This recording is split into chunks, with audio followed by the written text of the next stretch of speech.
School. Welcome to the free astrotheology class. This is our course textbook, The Gospel and the Zodiac, The Secret Truth about J.C., the Christ figure, and the author is Bill Darrell-El. Okay, the link to the free PDF is in the description area of this video. You'll also find there links to the free PDF for the Devil's Pulpit, which is absolutely the best book on astrotheology. It's a very difficult read, but I put it there for you. And then also there's a book called The Ruin of Nations. Okay, so download all of them. These are 3 books that you must have in your library, okay? Inside of The Ruin of Nations, there's another book called Natural Law. Okay, Natural Law. Make sure you read that.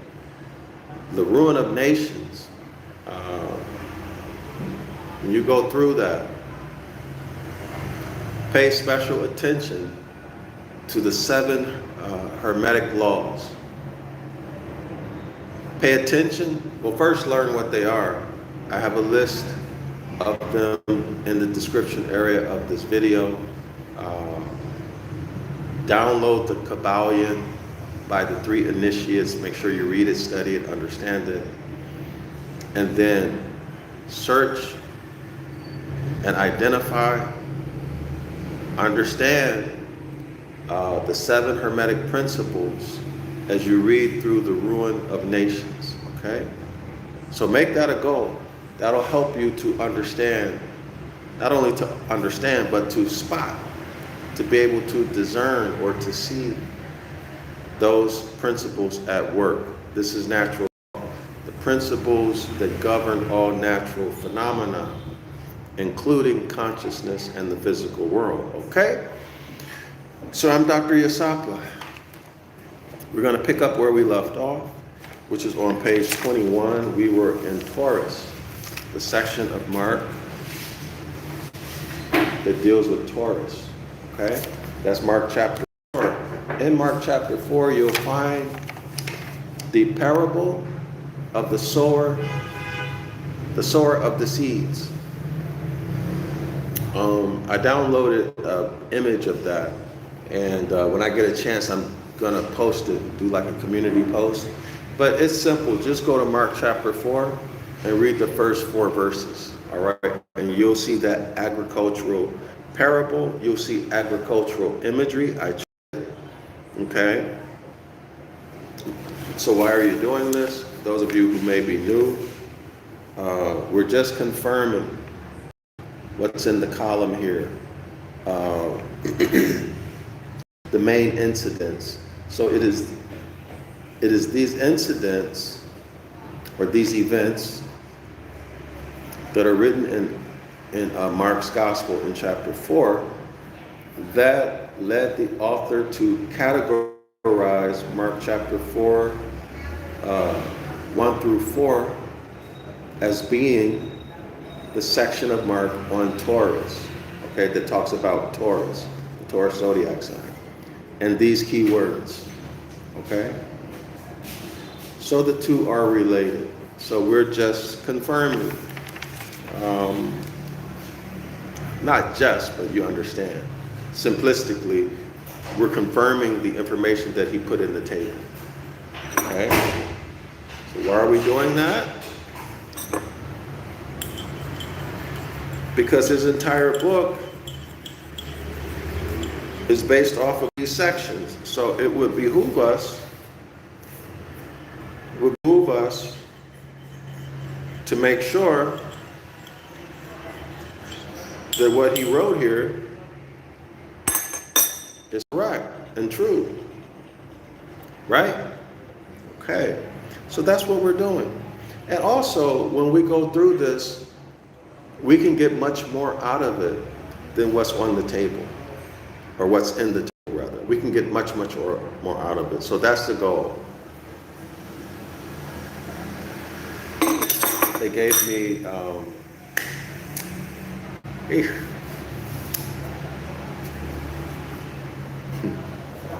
okay. So let's begin, all right? Actually, no, we're finished with Mark chapter 4. We went over that. What we did last video is enough. But let me just re-emphasize materialism. In the Taurus section, you'll see materialism on the zodiacal keywords. Materialism has more to do with the physical world, the material world, and those unseen forces that govern it. What are these unseen forces? I'm not talking about devils and demons. I'm talking about the unseen forces or the physics. The physics. The laws or the rules or the principles, what have you, that govern natural phenomena, physical phenomena, and consciousness. Okay? So that's a material world. So we see physical, tangible things on planet Earth. So up in space, the celestial bodies are supposed to be physical also, right? But there are rules that govern everything, all of their movements, whatever it is that they do. There are laws that govern that. There are laws that govern chemistry. There are laws that govern everything, okay? In fact, keep this in mind, scholars. There is no such thing as coincidence.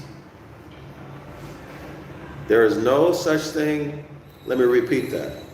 There is no such thing as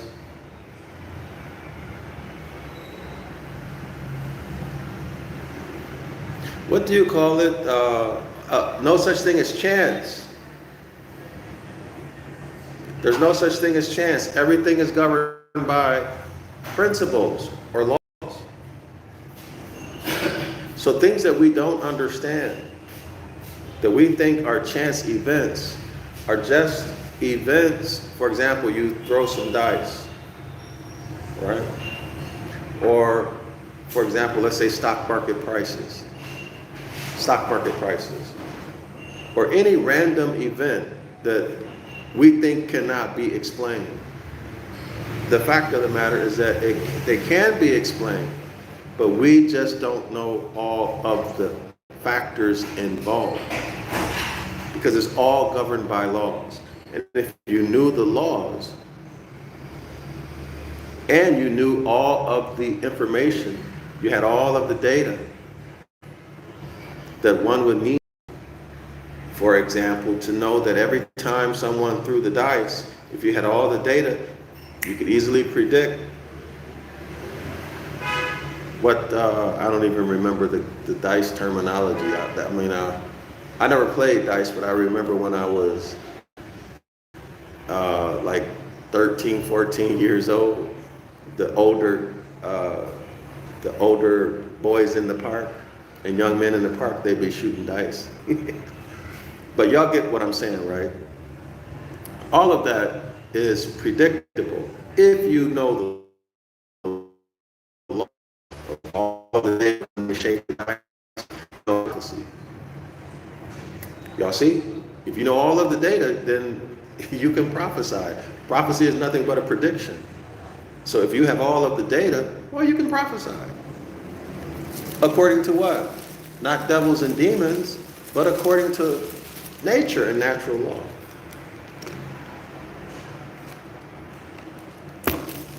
And that's just the fact. That's why an airplane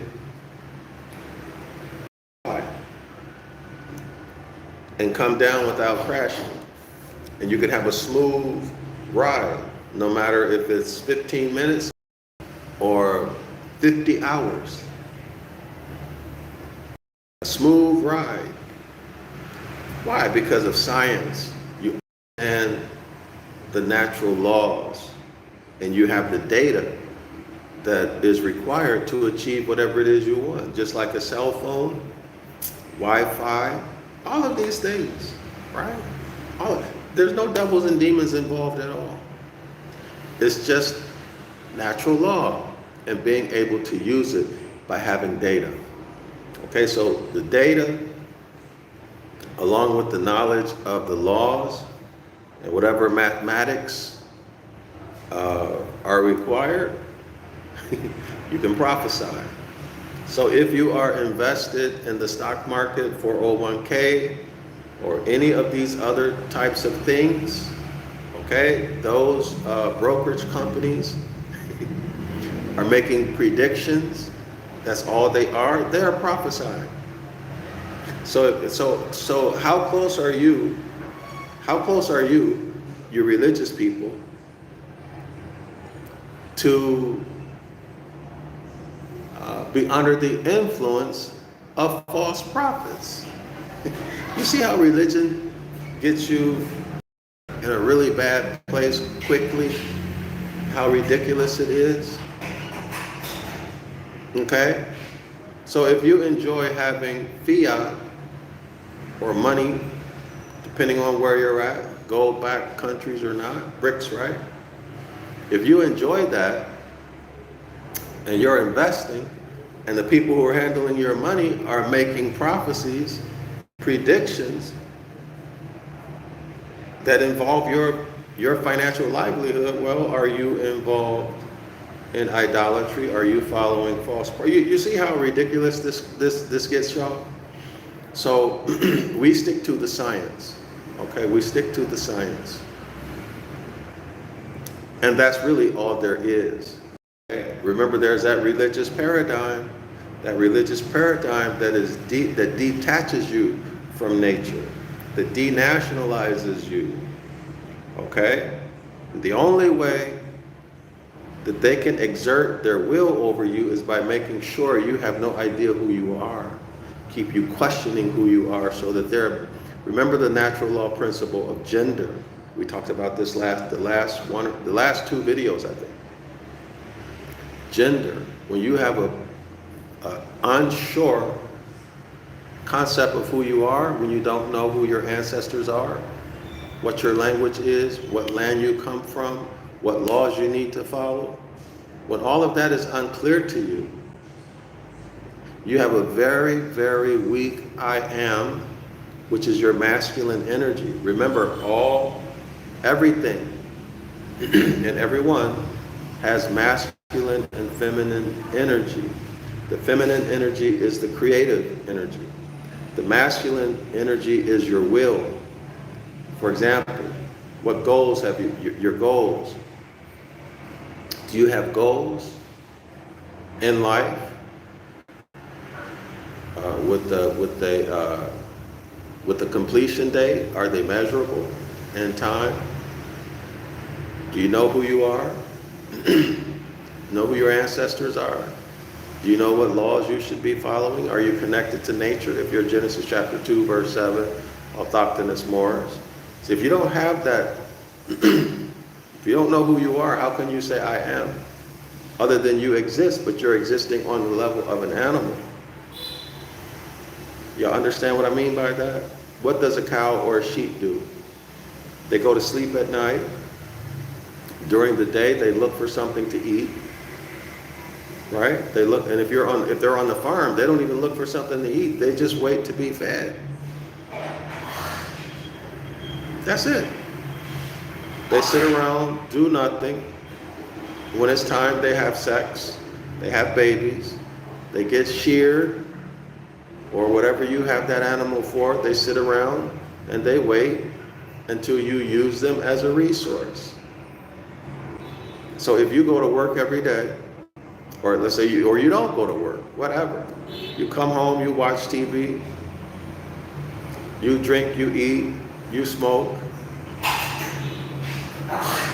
you relax, do nothing, have sex, have babies, go to bed, wake up, and do it all over again. That's living at the level of an animal. Remember Psalms 82:6.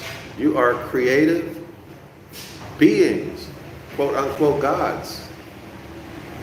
So if you're not using your creative faculties, then you're operating at the level of an animal, chattel, cattle. That's to say you're not enforcing your own will. So what is your will? Your will is associated with who you are, your nationality. Y'all see it? Your nationality. Your law language. That's the first. You must know who you are, and you must be honorable. And then your goals. Your goals for all areas of life. And when you do that, now that's a strong masculine energy. You know who you are. That's why you have powerful men, for example, like Noble Drew Ali, who told you to, or told us as a people in North America, to study ourselves and to know ourselves. This is why in the Gospels we're told what? Paul even says this, that we are the Christ, Christ within. Y'all see that? So that means you create your own world around you. You create your own world. And so your failure to use that power that you were given at birth, original equipment at birth. Let me read the comment here. Mike and Lucina write, Shalom, good brother. I tried to patch into the Ibaryath class this morning. How do I connect with the live lessons? Okay, so there is a registration link. So click that link, 506 The Curses course, in the description area of this video, and then you'll get in your email a link. Okay, so you have to click that link to get into the class. The class is every Saturday at 10 a.m. Eastern Standard Time. So we were there. Shoot me an email. I will send you the link, but the link is in the description area of this video. So we were there, I was there, others were there yesterday. For me, it's yesterday. So today, it's Sunday right now in Vietnam. But yeah, we were there. So you have to register for the class, and then they'll send you, check your inbox. If the link isn't in your inbox, maybe it went to spam. So check for that, and you'll be able to get in. So yes, shoot me an email. My email is Yasapa@Zion Law School. YASAPA @ZionLawSchool.org. Okay. Yasapa@ZionLawSchool.org. Okay. So, unless, make sure, let me make this clear. To follow the Most High's commandments, to keep the Most High's commandments, simply means when we deal with each other, is to deal honorably with each other. Right? To deal honorably with each other, which simply means to do no harm. So natural law, the essence of which is to do no harm, is following the Most High's commandments. Hope everyone sees that. So the contract that we have, or in religion y'all call it the Mosaic Covenant, the essence of this is natural law. It is natural law. Okay? So when we live out of harmony with natural law, when we are not rhythmic with natural law, clearly that means what? That means that the Hermetic principle of cause and effect will take place, which puts us in the curses per contract. See, contracts will be enforced. Contracts will be enforced, whether you like it or not. Okay? They're supposed to be immutable. Natural law is immutable. Okay, so now we're touching on public and private. Do y'all see how all of this works? Do you see how it works? We see natural law principles in the Constitution. Do y'all see it? But anyway, let's continue. So materialism has to do with the physical world and the laws that govern it. It has to do with the divine laws that govern the material world. Clear? So the material world are things we can see, touch, hear, taste, and feel. That's the material world, be it on earth or in the heavens.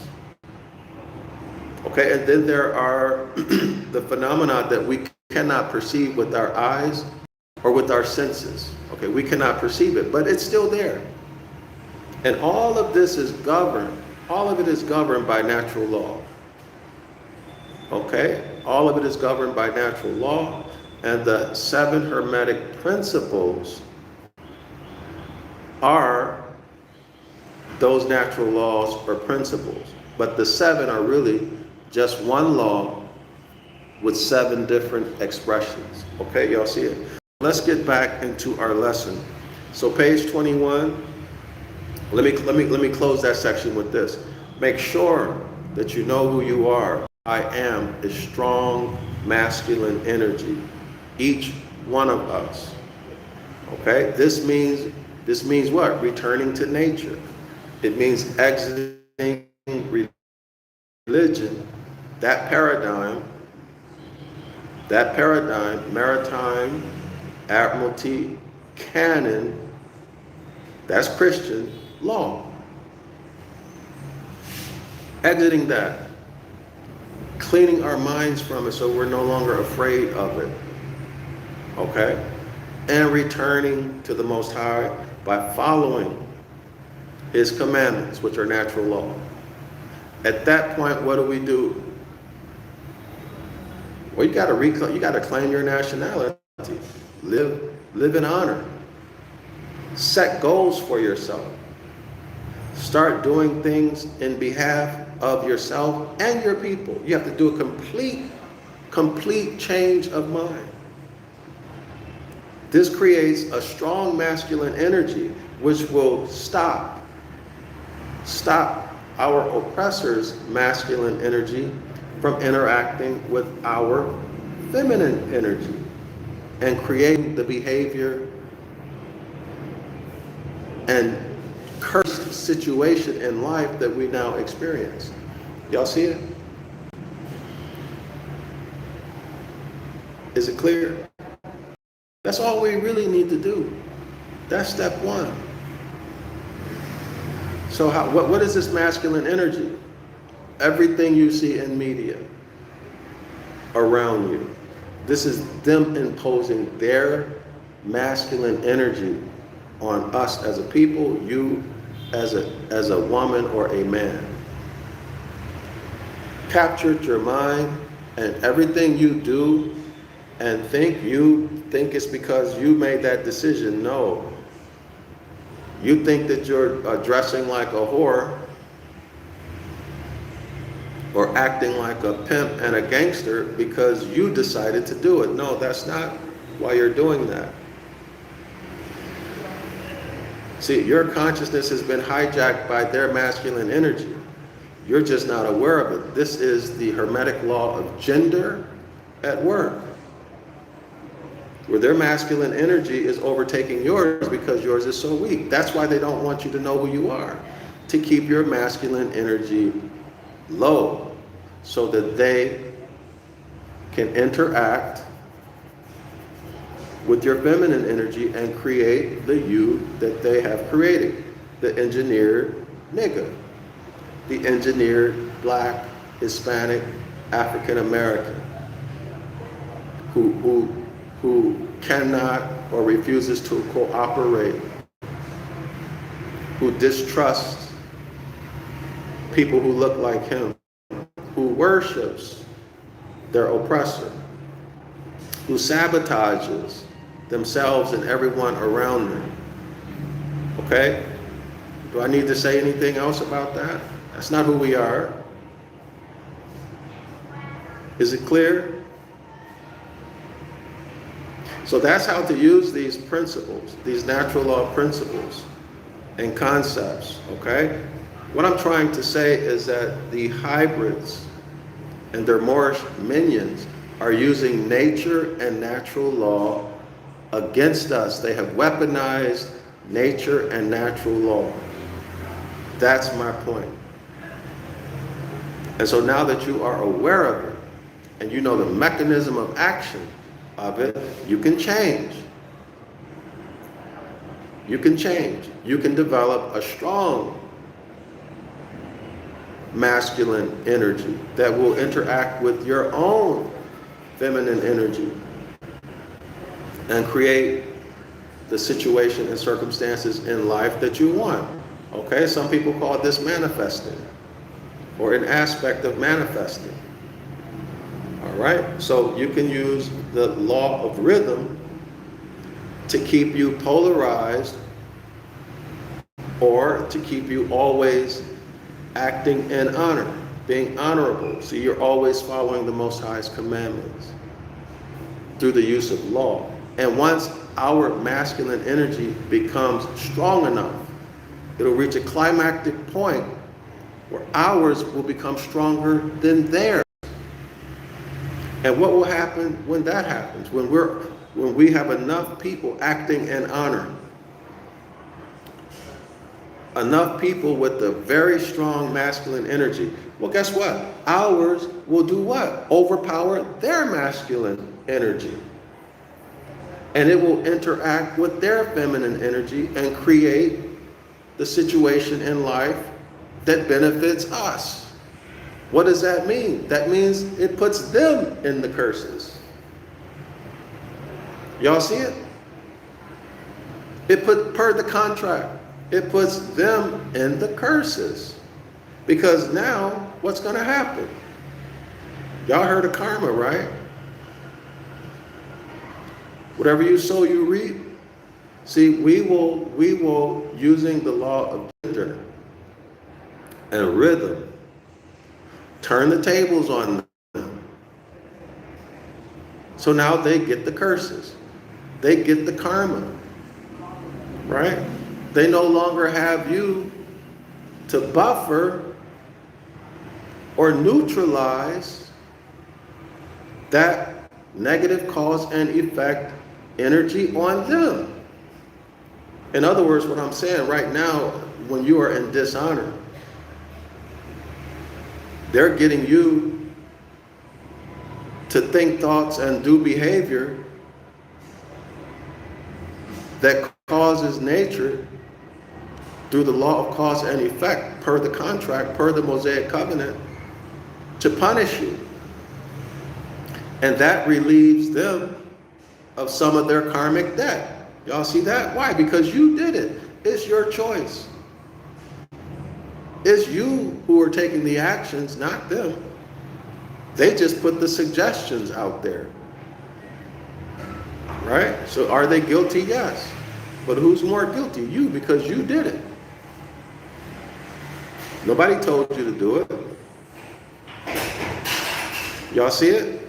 So they no longer have that buffer once you start acting in honor. Now nature will begin to work against them through the principle of cause and effect. And also, and they won't be able to polarize in honor. That whole process will be broken up. Okay? Why? Because you're no longer volunteering. You're no longer breaking the Most High's commandments. So, per the contract, the punishments, the curses will fall on their head. I hope everybody understands what I'm saying. I'm trying to get you to see the natural law principles that are operative in the Mosaic covenant. Okay? It's all operating by natural law.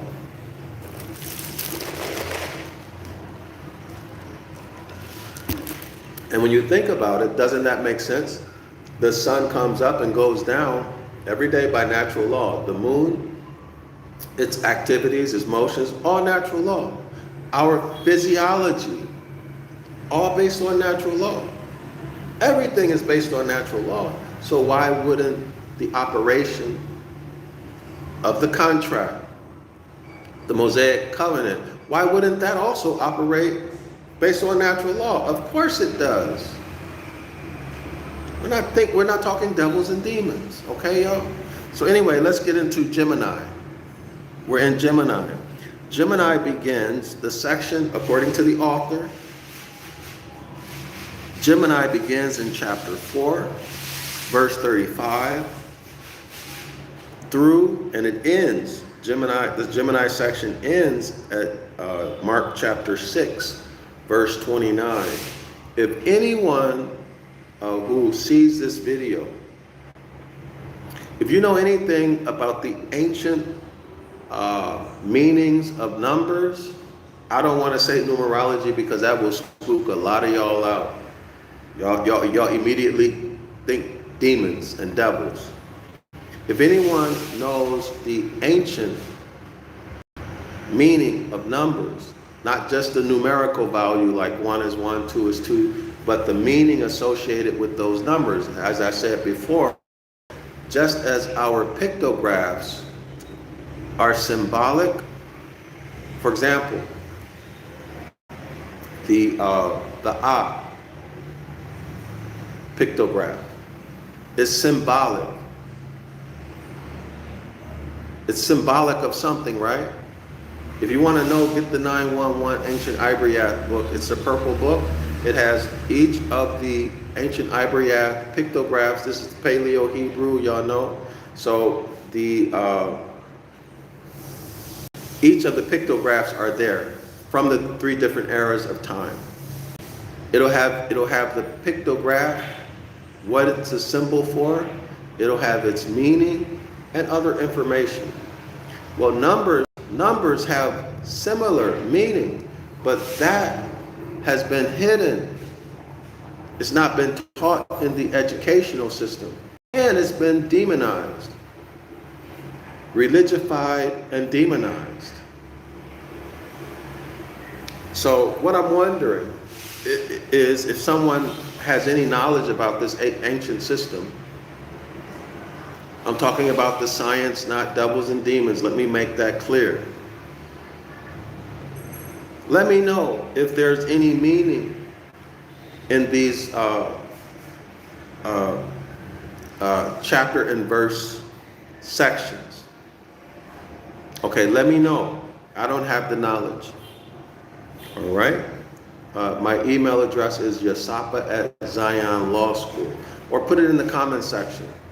Or if you want, maybe you can come on and let the people know if there's any meaning in these verses. Okay? Yasapa@ZionLawSchool.org. YASAPA@ZionLawSchool.org. Okay, so Gemini begins at chapter 4, Mark 4, verse 35, and ends at Mark chapter 6, verse 29.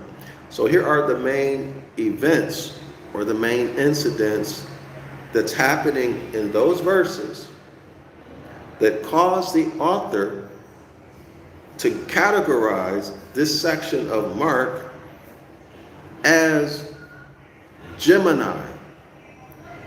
Okay? There's a theme of duality.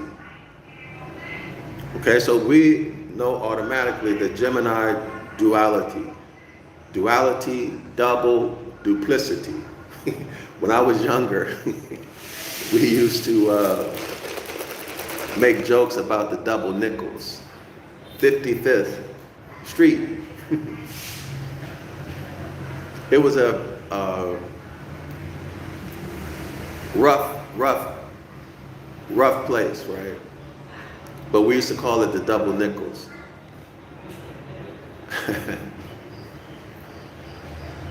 So duplicity, intentional duplicity, right? Intentional duplicity. Remember, Gemini, they're on the land. right? Brothers, twins, any two people who are in close relations. So therefore, Gemini can be represented by a man and his consort. Okay, any two people that are in close relation to one another. They have some duties or obligations to each other, right?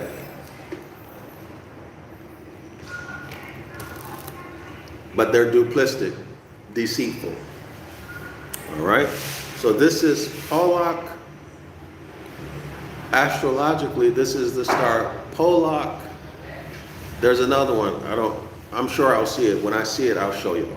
But let's get into it. So there's a theme of duplicity. There's a man with a legion. Y'all remember that? The man who was demon possessed in the cave. And then there's a double miracle.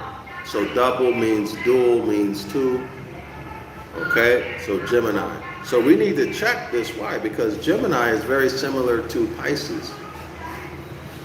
Pisces, two fish swimming in opposite directions. Okay, so Pisces is the most toxic according to our ancient Egyptian ancestors. They didn't want anything to do with fish because of the toxicity, the chaos, or the chaotic energy associated with Pisces. Okay, they wanted absolutely nothing to do with it, and according to the author, no, there was a quote from one of those ancient sources that he used that says that the Egyptians, in their hieroglyphic writing system, if something was very toxic, very negative, they represented it as a fish. Okay, so that's something I think we need to explore or research, and if that's true, we need to bring that back into our daily practice, our lifestyle, right? We need to reclaim, recover that heritage. Okay? Zodiacal, whoa, hold on. So let's continue. We're on page 22 now, y'all. By the way, y'all like and share the video, okay? I'm putting the work in. Don't do me like that. I need y'all to like and share the video. All right? Put something back in the pot. All right? Put something back in the pot. Help, don't make me carry the whole load. Y'all won't even like and share the video or subscribe. That ain't cool. If you don't want to like and share or subscribe, if you haven't already done so, just leave. I would rather be alone by myself than be associated with anyone or a group of people, even doing this, who won't even support what I'm doing by liking, sharing, and subscribing a video. I would rather do the presentation without you. Okay? And I'm not being nasty. I'm just telling you what it is. All right? What it is. Okay, so let's continue. All right. The double miracle of the woman who had a flow of blood. Y'all remember that story. And the cure of Jairus' daughter. Y'all remember that? Okay. Let's see. The next. Theme of close family. Apostles sent out in twos. That was the topic that I wanted to explore more. Remember? They were sent out in twos. So that's Gemini. 2. But y'all know what Gemini stands for. So why would he send them out in 2? That's very toxic, right? Very, very toxic. And I remember this because the religion I was involved in, we used to do that, right? Street corner witnessing. That's what they used to call it, door-to-door witnessing. You go out in twos. Hold on, y'all. Give me a second. One moment, please. Hold on.